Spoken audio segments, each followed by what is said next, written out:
Okay, we're rolling. Sorry for the wind noise if there's any. Today's March 12th, Tuesday. Beautiful day. Finally going to get to milling these maple logs I've got out here on the bench. Got one here on this bench. Got another 9-footer on the ground. And I got another one over there I need to get out of the way because I got more firewood to come in. So in a moment, I got to come out here and set up my guide with some lag bolts. Got a little trimming to do. The first cut is the most important one. Got a little bark over here I've got to take down so I can get a nice solid footing on that guide bar. So I'm not going to bore you with that. That's about a 15-inch diameter log, so that should give me some nice lumber, hopefully. Maple should be pretty cool. I'm hoping. This is an experiment. Alright, more to come. I'm going to get this set up and go change out the blade on the saw, put the 24-inch bar and the ripping chain on, and I'll be back when I'm ready to go. Okay, I got the saw warmed up. I'm going to make the first cut. It's going to get loud.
Alright, I gotta cut this off.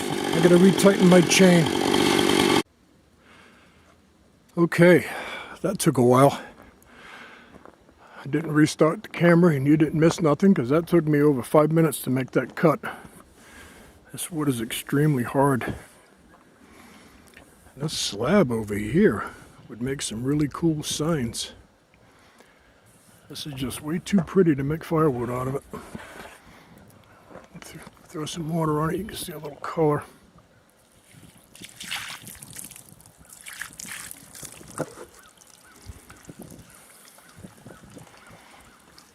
I'm going to slab these up, sticker them up and let them dry. Probably 8 months or so. I think I'm going to cut these about 1.25 inches. Give me plenty of room to let them shrink and run them through the planer. This is going to make some really pretty stuff. You can make furniture out of this. Some really cool signs. Way too nice piece of wood just to use for firewood. Alright, I'm going to go take a little break, give my back a breather, and get back to cutting these up. Then I'm going to go take that one off that rack because I need those pallets of firewood. Alright, more to come. I'm going to take a little break. Okay, we're getting into the real pretty stuff now. I got to tell you, this has taken me roughly 8 minutes plus behind the saw. a tank of gas and a tank of oil every cut. And I'm losing about a ½ inch of wood every cut. But this sure is pretty. That's where it'd be nice to have a real sawmill.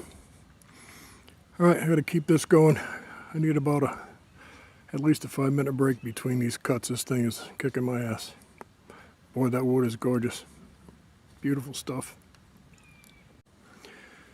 Okay, hopefully I'm catching this.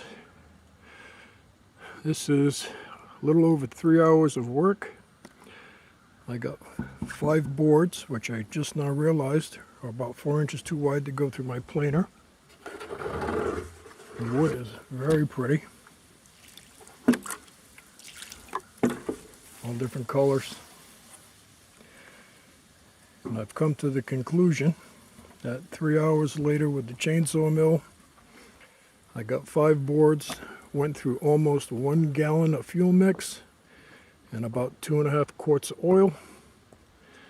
Doing this with the chainsaw mill is definitely not the way to do it. This requires a real sawmill, in my opinion. That's my opinion. If you want to do cedar or something soft, it's okay. This was an eye-opening experience. And again, it's beautiful. I didn't even think about it being too wide to go through the planer.